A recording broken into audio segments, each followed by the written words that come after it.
తప్పుడు సమాచారము, ప్రజలందరినీ కూడా తప్పుదో పట్టించడము, దానికి ఒక బులెటిన్ రిలీజ్ చేయడం. ఆ బులెటిన్ను వివిధ ప్రతిపక్ష పార్టీకి, తెలుగుదేశం పార్టీకి సంబంధించిన ఏవైతే విధానాలు ఉంటాయో అందులో భాగంగా మన పాత ఆర్థిక శాఖ మంత్రివర్యులు యనమల రామకృష్ణ గారి చేత కూడా రిలీజ్ చేపిస్తారనమాట. సో తాను మరి జనరల్గా అనుభవజ్ఞుడు, వయసు కూడా బాగా ఉన్నవారు. మరి ఏ విధంగా ఇవన్నీ రాంగ్ ఇన్ఫర్మేషన్ ఇస్తూ ఉన్నారో నాకైతే ఆశ్చర్యంగా ఉంది. ఎందుకంటే సహజంగా తనకైతే ఇవన్నీ కూడా రాంగ్ ఇన్ఫర్మేషన్ అనేది ఖచ్చితంగా తెలిసే ఉంటుంది. అయినా కూడా ఇవి రిలీజ్ చేస్తున్నారంటే నేను అనుకోవడం బహుశా పార్టీ ఆదేశాల మేరకు రిలీజ్ చేస్తుంటారని అనుకుంటున్నాను. ఎందుకంటే ఆ అనుభవం మేరకు ఇప్పుడు మిగతా డిపార్ట్మెంట్లు, మిగతా విషయాలు వచ్చేసి కొద్దిగా ఎక్కువైనా తక్కువైనా ముందైనా వెనకైనా చెప్పేదానికి అవకాశం ఉంటుంది. కానీ ఆర్థిక శాఖలో అన్ని ఫిగర్స్తో పాటు ఉండేటివి కాబట్టి ఎక్కువ తక్కువ చెప్పేదానికి ఎటువంటి ఆస్కారాలు ఉండవు. ఉదాహరణకు ఏమంటారంటే number 1 point, YSRC government misleading both the centre and the people of AP on actual position of the state finances.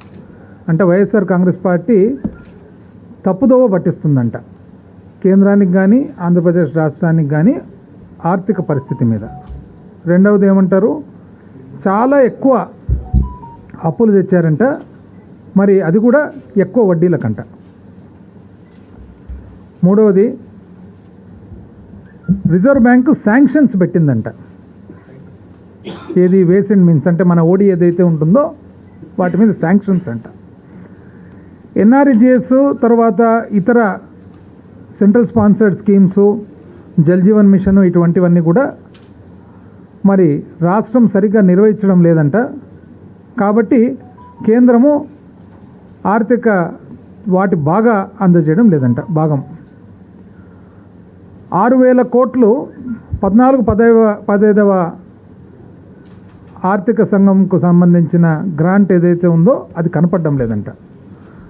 ఎన్నో రైల్వే లైన్స్ అవన్నీ కూడా మరి సరిగ్గా నిర్వహించడం లేదంట. ఇది రామకృష్ణ గారి ఆరోపణలు. ఇంకా ఇతర ఆరోపణలు కూడా ఉన్నాయి. అయితే ఫస్ట్ ఇప్పుడు లేటెస్ట్గా చాలా చక్కటి ఆర్టికల్ వచ్చిందనమాట టైమ్స్ ఆఫ్ ఇండియాలో. ఫ్యాక్చువల్ పొజిషన్ ఏది, దేని మీద బేస్ చేసుకొని ఫ్యాక్చువల్ పొజిషను, ప్రొవిజనల్ ఏదైతే సిఏజీ వాళ్ళు ఇచ్చే ప్రిలిమినరీ రిపోర్ట్ ఉంటుందో ఆ రిపోర్ట్, అంటే మంత్లీ ఇచ్చే రిపోర్ట్ ఉంటుందో ఆ రిపోర్ట్ను బేస్ చేసుకొని ఇది సిఏజీ వాళ్ళు రెగ్యులర్గా మంత్లీ ఇష్యూ చేస్తారనమాట ప్రొవిజనల్. వాటిలో ఏమంటున్నారంటే హెడ్లైన్స్ వచ్చేసి AP improves its fiscal deficit despite odds. ఎంతో ప్రతికూల పరిస్థితి ఉన్నా, ఎంతో దుర్భరమైన పరిస్థితి ఉన్నా కూడా ఆంధ్రప్రదేశ్ రాష్ట్రము ఆర్థిక పరిస్థితిని మెరుగుపరిచింది. నంబర్ 1 ఆ ఆర్టికల్లో, notwithstanding the challenges posed by COVID-19 the state government seems to have set the physical management on right track. అంటే ఎన్ని ఇబ్బందులు ఉన్నా కూడా, కోవిడ్ వలన ఎన్ని ఇబ్బందులు ఎదుర్కొన్నా కూడా ఆంధ్రప్రదేశ్ రాష్ట్రము ఒక సరైన మరి త్రోవలో ఆర్థిక పరిస్థితిని పెట్టింది అనేది. నంబర్ 2, జగన్మోహన్ రెడ్డి గారి ప్రభుత్వము have infused much required energies to the physical health of the state. ఏదైతే ఒక మరి ఆర్థిక పరిస్థితికి కావాల్సిన మరి ఒక శక్తి అవసరం ఉందో అది ఇచ్చినట్లు కనపడుతూ ఉంది అని చెప్పేసి ఈ ఆర్టికల్లో. అదేవిధంగా the debt ratio is substantially low in the last 3 years against the debts made during the previous TDP government. అంటే మన స్థూల ఉత్పత్తికి మన అప్పు అనేది ఒకవేళ ఒక నిష్పత్తిగా తీసుకున్నట్లయితే గత ప్రభుత్వం 2014-19 ఏదైతే ఉందో అప్పటికి ఇప్పటికి చూసినట్లయితే ఇప్పుడు చాలా మెరుగుపడింది. The latest CAG preliminary report for 2021-22 fiscal put the total debts made by the AP government during the period 25,194 crore etc. అంటే ఈ భాగంలో ఈ పారాగ్రాఫ్లో ఏమంటున్నారు, ఏదైతే బడ్జెట్లో ఇంత అప్పు చేయాల్సిన అవసరం వస్తుందని అన్నారో ఆ అప్పు కూడా చేయకుండా ఇంకా తక్కువ అప్పుతోనే మరి ఈ సంవత్సరము ముగిసింది అనేది ఇది ముఖ్యమైన అంశం. అంటే ఎంత అన్యాయంగా 37,000 కోట్లు యాక్చువల్గా అప్పు చేయాల్సిన అవసరం ఉంటే 25,000 కోట్లు మాత్రమే అప్పు చేశారని చెప్పి కూడా ఈ ఆర్టికల్లో మరి పేర్కొంటున్నారు. అంటే ఎంత అన్యాయంగా తప్పుడు సమాచారం ఇవ్వడము, తప్పు దోవ పట్టేయడము, ప్రతి ఒక్కటి కూడా రాంగ్ ఫిగర్స్ ఇవ్వడం. ఏమంటున్నారు? ఆర్థిక పరిస్థితి వాస్తవానికి ఏదైతే మా నిష్పత్తి తీసుకున్నట్లయితే 2014-15 నుంచి చూసినట్లయితే మన ఫిస్కల్ డెఫిసిట్ ఏదైతే అప్పు ఒక నిష్పత్తిగా తీసుకున్నట్లు స్థూల ఉత్పత్తి మీద 2014-15 3.95% ఉండేది.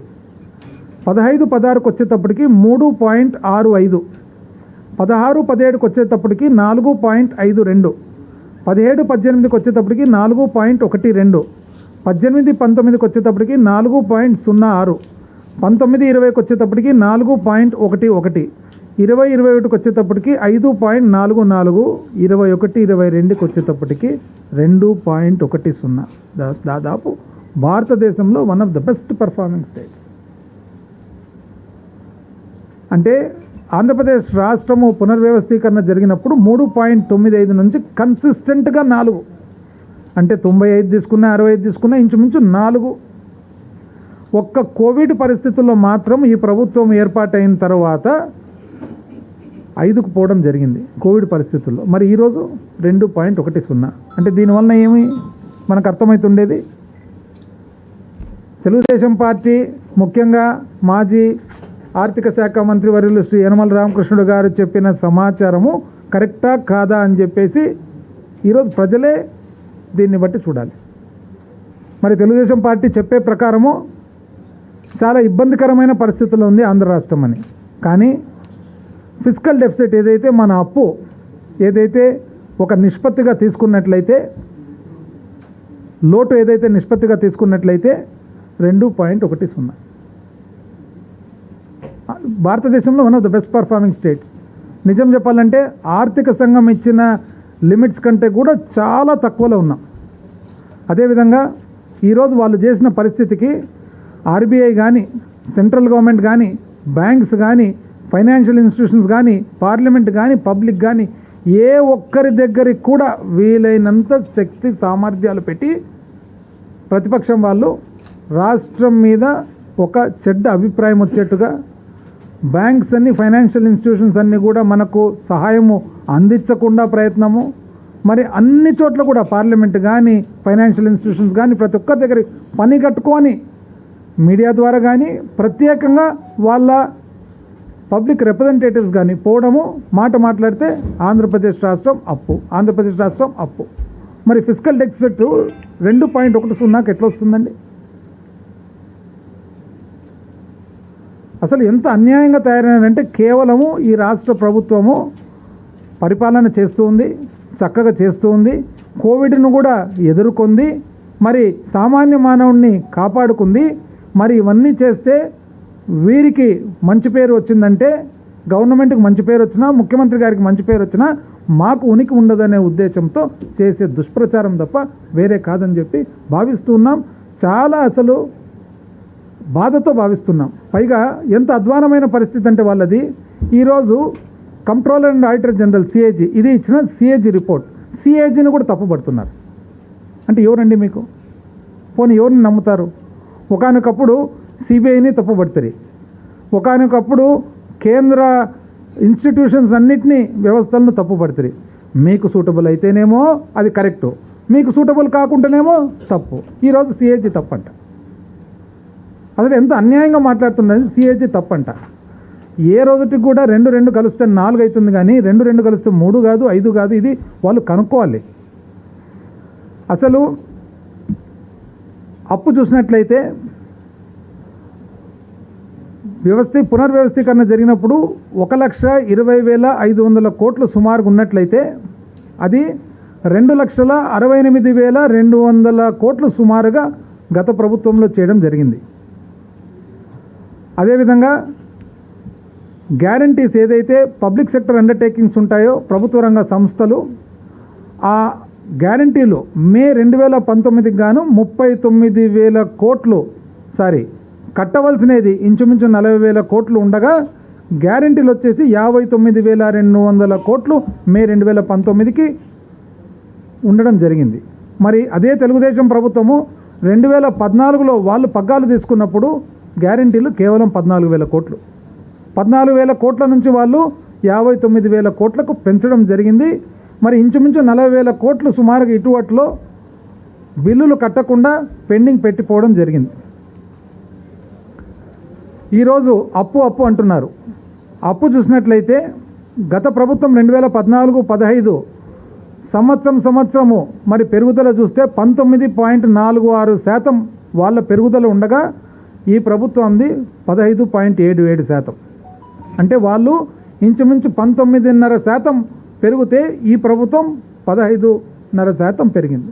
అంటే ఎవరు జాగ్రత్తగా మరి ఆర్థిక వ్యవస్థను చూసుకున్నట్లు?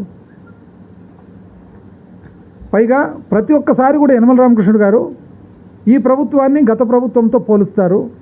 కోవిడ్ పరిస్థితిని ఎవరైనా కానీ కోవిడ్ పరిస్థితిని ప్రపంచవ్యాప్తంగా కోవిడ్ పరిస్థితుల్లో ఉన్న కోవిడ్ సంవత్సరాల్లో ఉన్న మరి ప్రభుత్వ అంకెలను నాన్ కోవిడ్ సంవత్సరాలతో ఏ విధంగా పోలుస్తారండి? ఇది భావ్యమైన అసలు మాట్లాడితే ఎక్కువ అప్పు. ఈరోజు ఎక్కువ అప్పు చేసినట్లు ఎవరు? ఆ ప్రభుత్వం ఎక్కువ అప్పు చేసిందా? ఈ ప్రభుత్వం ఎక్కువ అప్పు చేసిందా? అప్పటి కష్టాలు ఎక్కువనా? ఇప్పుడు కష్టాలు ఎక్కువనా? అప్పటి ఆర్థిక పరిస్థితి దేశ పరిస్థితి ఎట్లుండింది? ఇప్పుడు దేశ పరిస్థితి ఎట్లుంది? ఆ రోజు 19.5% పెరుగుదలతో అప్పు చేసినప్పుడు దేశంలో క్లిష్టమైన పరిస్థితి ఎక్కడ లేదు. ఈరోజు 15.5%తో అప్పు మనం చేసినప్పుడు ఈ ప్రభుత్వము దేశమే కాదు ప్రపంచంలో అంతా కూడా ఒక క్లిష్టమైన పరిస్థితి ఉంది. ఇటువంటి తప్పుడు సమాచారం ఇస్తూ తద్వారా రాష్ట్రానికి చెడ్డ పేరు తెస్తూ తద్వారా బ్యాంకులకు కానీ ఇతర ఫైనాన్షియల్ ఇన్స్టిట్యూషన్స్ అన్నిటికి కూడా మరి ఒక భయభ్రాంతులు సృష్టించే ఒక చాలా దుర్మార్గమైన చర్య ఏవైతే వీళ్ళు తీసుకుంటున్నారో ప్రజలందరూ కూడా గమనించాలని చెప్పి కోరుకుంటూ ఉన్నాం. ఈ ప్రభుత్వం వచ్చిన తర్వాత ఒకవేళ అప్పు చేసినా ఏ పరిస్థితికి చేసిందనేది కూడా మరి గమనించాల్సిన అవసరం ఉంది. మాట్లాడితే శ్రీలంకతో పోలిక. ఏం సంబంధం అండి శ్రీలంక? ఈరోజు మరి ఆంధ్రప్రదేశ్ ఫిజికల్ డెఫిసిట్ ఏదైతే ఉందో కేవలము 2.1% ఉంది. ఏ పరిస్థితుల్లో ఏ పద్ధతిలో మీరు పోలుస్తున్నారు శ్రీలంకతో? ఏదైతే రాష్ట్ర ప్రభుత్వం అప్పు చేయవలసిన అవసరం వచ్చిందో ఎక్కడ ఖర్చు పెట్టిండేది? సామాన్య మానవుని కాపాడుకునేదానికి ఇంచుమించు 1,46,000 కోట్లు డీబీటీ ద్వారా ఎటువంటి స్కీములకు ప్రతి ఒక్కటి కూడా బడుగు బలహీన వర్గాలకు కానీ సామాన్య మానవునికి కానీ స్ట్రైట్గా నేరుగా వాళ్ళ అకౌంట్లో చేరేటట్లు ప్రతి ఒక్కటి డీబీటీనే. వాళ్ళ మాదిరి జన్మభూమి కమిటీలు పెట్టలేదు, వాళ్ళ మాదిరి నచ్చిన వాళ్ళకే ఇవ్వలేదు, వాళ్ళ మాదిరి పార్టీ సభ్యులకే ఇవ్వలేదు. ప్రతి ఒక్కరికి కులము మతం చూడకుండా పార్టీలు చూడకుండా ప్రతి ఒక్కరికి కూడా శాచ్యురేషన్ మోడ్లో ఇవ్వడం జరిగింది. ఎటువంటి స్కీములు? అమ్మఒడి అయితేనేమి, విద్యా దీవెన అయితేనేమి, వసతి దీవెన అయితేనేమి, మరి చదువు అయితేనేమి, నాడు నేడు స్కూల్స్ అయితేనేమి, బడులు అయితేనేమి, నాడు నేడు ఆసుపత్రులు అయితేనేమి, రైతు భరోసా అయితేనేమి, ఆసరా అయితేనేమి, చేయూత అయితేనేమి, ఇవన్నీ కూడా సామాన్య మానవునికి డైరెక్ట్గా అందేట్టుగా. ఇది కాకుండా ఇంచుమించు నాన్ డీబీటీలో 44,000 కోట్లు దాదాపు మరి బెనిఫిషరీకి అందడం జరిగింది. ఈరోజు ప్రపంచవ్యాప్తంగా కూడా ఎవరిని అడిగినా కూడా కోవిడ్ సమయంలో సామాన్య మానవునికి డబ్బులు అనేది చేరడము మోస్ట్ ఇంపార్టెంట్, లేకుంటే ఆర్థిక వ్యవస్థ కూలుతుందనేది ప్రతి ఒక్కరు కూడా ఇంటర్నేషనల్గా యాక్సెప్ట్ చేస్తున్నారు. కానీ వీళ్ళు మాత్రం తప్పు పడుతున్నారు. మాట్లాడితే ఈ ప్రభుత్వానికి పరిపాలన రాలేదు. ఎందుకు రాలేదండి అంటే సామాన్య మానవుడిని కాపాడుకున్నందుకు మాకు పరిపాలన రాలే. ఇంతవరకు ఈ రిపోర్ట్స్ వచ్చే వరకు మాట్లాడితే అప్పు. ఈరోజు ఎవరిదండి అప్పు ఎక్కువ? మీ అప్పు ఎక్కువనా? ఈ ప్రభుత్వం అప్పు ఎక్కువనా? ఈరోజు ఫిజికల్ పారామీటర్స్ ఎవరు బెటర్ అండి? మీ 4% బెటరా? మా 2% బెటరా? కేవలం 2 సంవత్సరాలు కోవిడ్ పరిస్థితుల్లో ఆర్థిక ఇబ్బందులు ఉన్నప్పుడు రాష్ట్ర ప్రభుత్వం కూడా సామాన్య మానవుని కాపాడుకునే దానికోసం తిప్పలు పడితే దాన్ని మీరు తప్పుగా చూపిస్తారు. ఈరోజు మీకు ధైర్యం ఉందండి? ధైర్యం ఉంది వచ్చి చెప్పగలరా? ఓల్డేజ్ పెన్షన్ ఎందుకు ఇస్తున్నారని చెప్పి అడగగలరా మీరు? అమ్మఒడి ఎందుకు ఇస్తున్నారని చెప్పి అడగగలరా మీరు? నాడు నేడు ద్వారా బళ్ళు ఎందుకు మెరుగుపరుస్తున్నారని అడగగలరా మీరు? నాడు నేడు ద్వారా ఆసుపత్రులు మరి ఎందుకు మెరుగుపరుస్తున్నారని అడగగలరా మీరు? రైతు భరోసా ఎందుకు ఇస్తున్నారని చెప్పి అడగగలరా మీరు?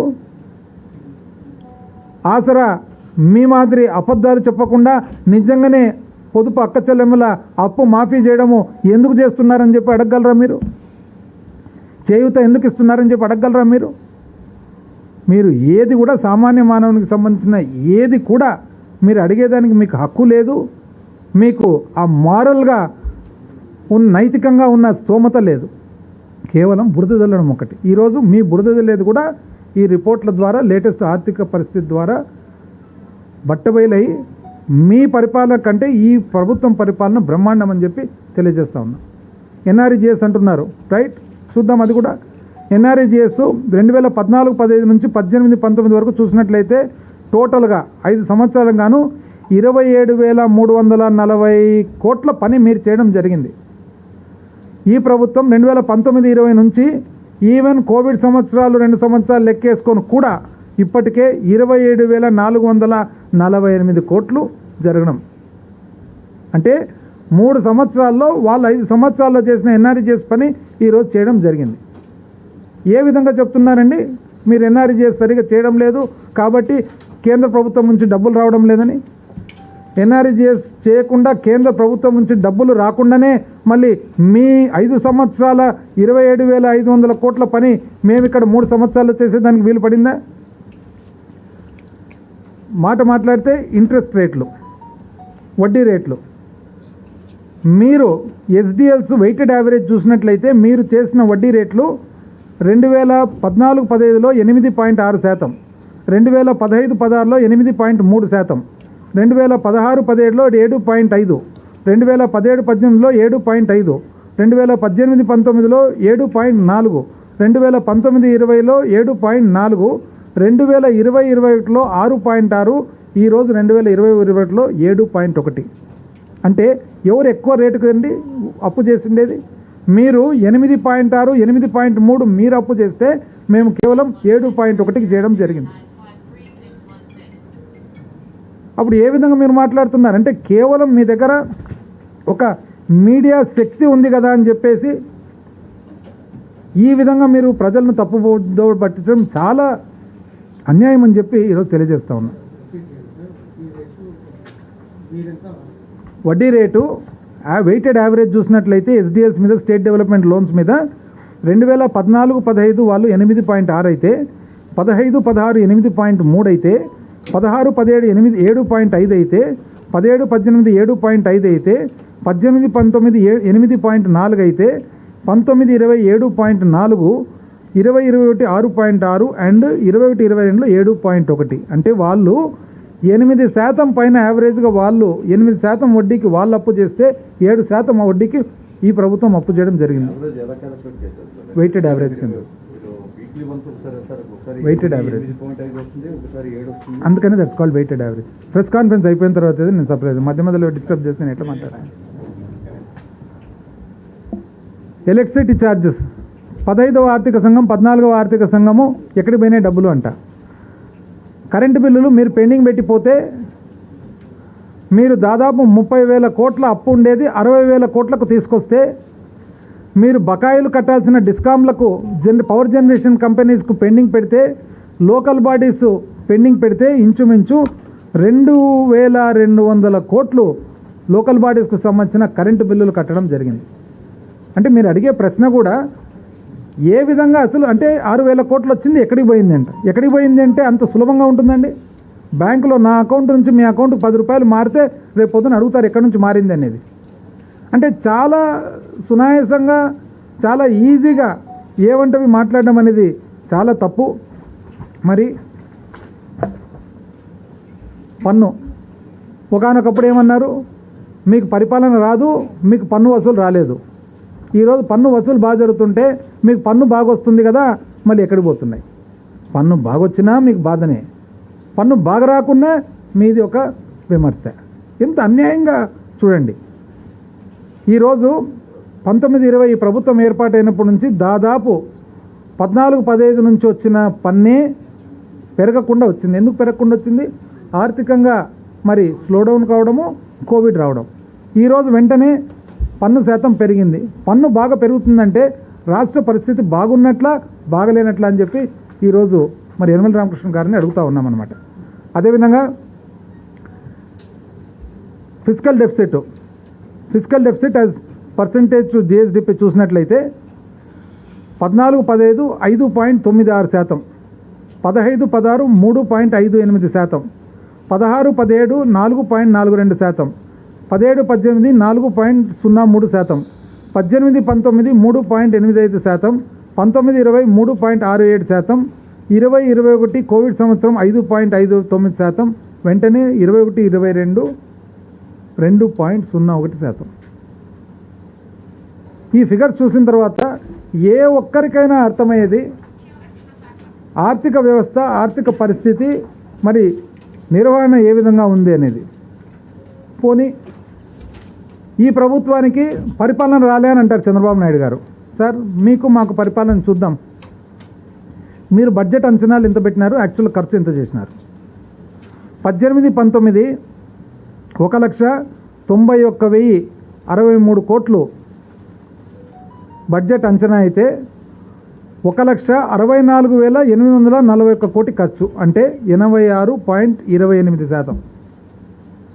1,91,063 కోట్లు బడ్జెట్ అంచనాలు పెట్టగా 1,64,841 కోటి ఖర్చు చేయడం జరిగింది. అంటే 86% బడ్జెట్ అంచనాల్లో ఖర్చు చేయడం జరిగింది. 21-22 2,29,779 కోట్లు మన ప్రభుత్వము అంచనాలు వేయగా 2,20,633 కోట్లు, అంటే 96% బడ్జెట్ అంచనాల్లో ఖర్చు చేయడం జరిగింది. ఎవరిదండి ప్రూడెన్స్? యనమల రామకృష్ణ గారు మాట్లాడితే పరిశ్రమ సరిగా లేదండి. పరిశ్రమ చెప్తాను, అది కూడా పరిశ్రమలు ఎంత ఉండే. 2019 నుంచి చూసుకున్నట్లయితే అప్పటి ప్రాజెక్ట్స్ సంవత్సరానికి యావరేజ్ ఇన్వెస్ట్మెంటు 2014 నుంచి 2019 వరకు చూసినట్లయితే యావరేజ్ పెట్టుబడులు ఎంత వచ్చినాయి L&M ప్రాజెక్ట్స్లో, లార్జ్ అండ్ మీడియం స్కేల్ ప్రాజెక్ట్స్లో 11,994 కోట్లు.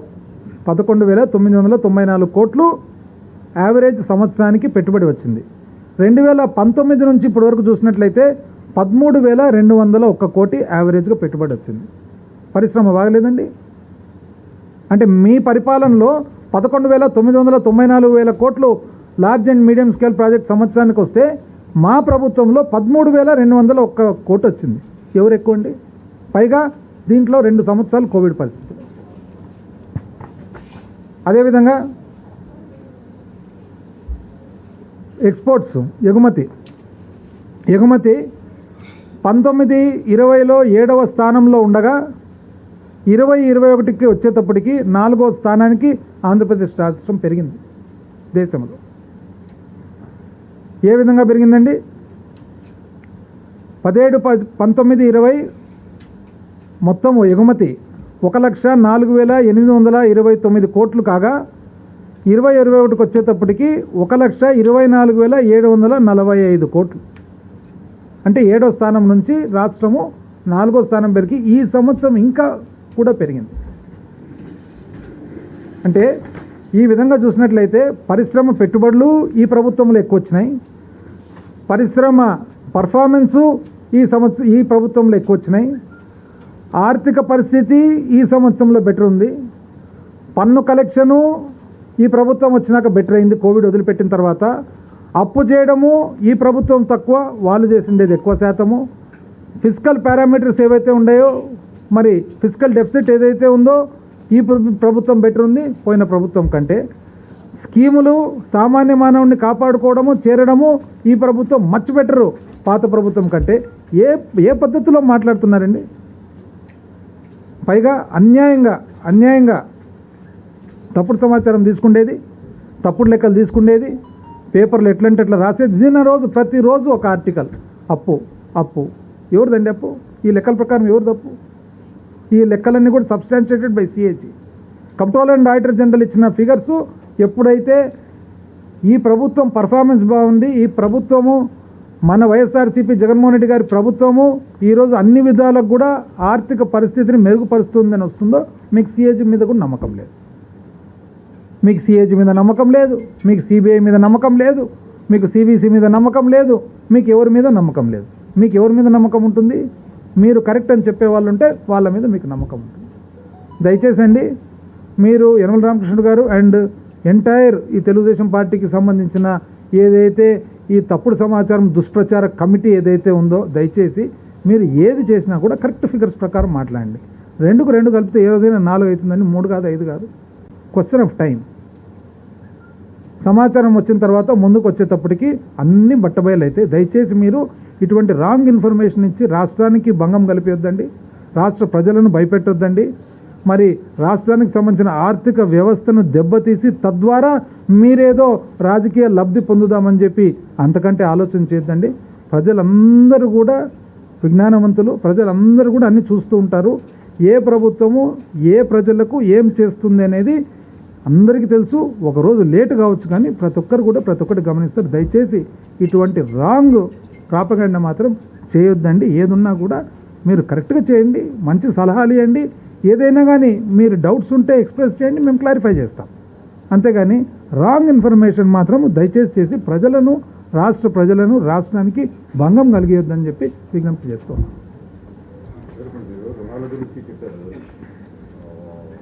గ్యారంటీల ద్వారా మీరు తీసుకుంటున్నారు, రుణాలను వీటిలో చూపించట్లేదు, చివరికి కాస్ట్ కూడా మీరు చెప్పలేదు అన్నది ఒక కదా కదా కూడా మన ఇచ్చిన మీడియాతోనే మెన్షన్ చేసింది. మాకు స్టేట్ గవర్నమెంట్ నుంచి వివరాలు రాలేదు కదా. ఇవన్నీ ఎట్లా రాస్తారు చూడండి. రాష్ట్ర ఆర్థిక వ్యవస్థను చిన్నాభిన్నం చేసిన ప్రభుత్వం, ఫిజికల్ కౌన్సిల్ ఏర్పాటు, వైట్ పేపర్ కావాలి, మ్యాసివ్ లోన్స్, రాష్ట్ర ఖజానా పూర్తిగా దివాలా అని చూడండి. వీళ్ళు ఎట్లెట్లా రాస్తారో మీరు కూడా ఇవన్నీ చదివి సేమ్ క్వశ్చన్స్ అడుగుతున్నట్లుండారు. ఇప్పుడు చెప్తాను. కాగ్ అనేది ఎప్పుడు కూడా సిఏజీ ఫైనల్ రిపోర్ట్ ఏదైతే వస్తుందో ఫైనల్ రిపోర్ట్లో యాక్చువల్గా వాట్ ఈజ్ వాట్ అనేది వస్తుంది. ఈ మధ్యలో సిఏజీ వాళ్ళు వాళ్ళ పనిలో భాగంగా ఇన్ఫర్మేషన్ అడుగుతారు, ఐఆర్ అని. ఆ ఇన్ఫర్మేషన్ రిపోర్ట్ అడిగేటప్పుడు ఏదన్నా కానీ ఇది మాకు క్లారిఫై చేయండి అని అడుగుతారనమాట. ఆ క్లారిఫికేషన్ అడిగినప్పుడు వాస్తవానికి అది ఇంటర్నల్ క్లారిఫికేషన్ బయటికి రాకూడదు.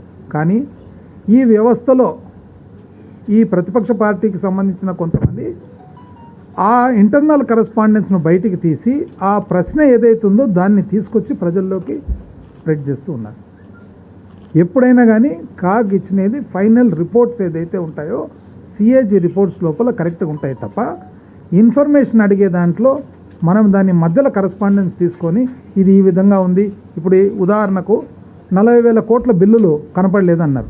నేను ఆ రోజు కూడా అడిగినాను, 400 రూపాయలు నా అకౌంట్ నుంచి మీ అకౌంట్లోకి వస్తే మరుసటి రోజు బ్యాంకు కరెక్షన్ చేస్తుంది, 40,000 కోట్లు కనపడకుండా పోతే అంటే ప్రభుత్వం అంతా కళ్ళు మూసుకొని ఉంది కేంద్ర ప్రభుత్వం అని చెప్పి దానికి రిప్లై ఇవ్వడం జరిగింది. సిఏజీ వాళ్ళు కంప్లీట్గా దాన్ని సాటిస్ఫై కావడం జరిగింది.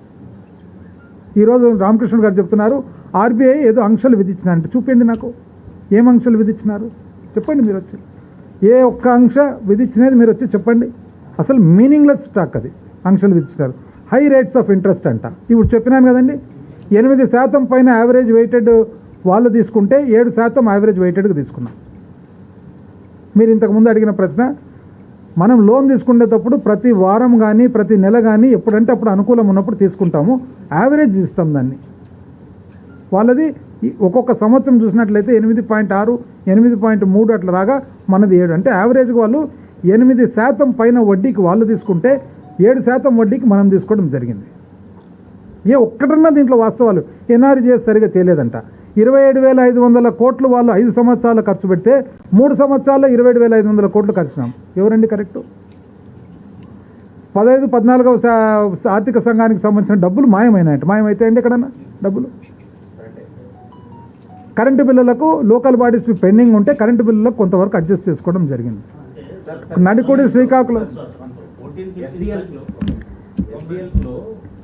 ఇతర రాష్ట్రాలు కూడా తీసుకుంటున్న లోన్లో చూస్తే మన ఇంట్రెస్ట్ రేట్లు కంపారిటివ్ చాలా ఎక్కువగా ఉంది. ఇతర రాష్ట్రాలు ఎంత ఉంది?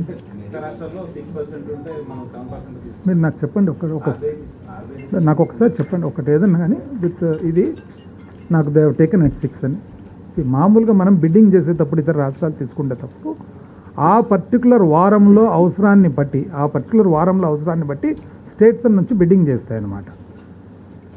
ఆ పర్టికులర్ వారంలో స్టేట్స్ ఒక వారంలో ఎవరన్నా కొద్ది, అందుకని మనం యావరేజ్ వెయిటెడ్ తీసుకున్నాం అనమాట. నేను ఒక పర్టికులర్ వారం బిడ్డింగ్ తీసుకోలేదు, యావరేజ్ వెయిటెడ్. ఓకేనా? సార్ ఇప్పుడు 14 to 15 ఫైనాన్స్ కమిషన్ సంబంధించిన విషయంలో వితౌట్ ఇంటిమేషన్ ఆ గ్రామ సర్పంచ్లకు కావచ్చు పంచాయతీలకు కావచ్చు చెప్పకుండా మీరు డ్రా చేసేసారు అనేది ప్రధానమైన అభియోగం. ఎట్లా డ్రా చేస్తారండి?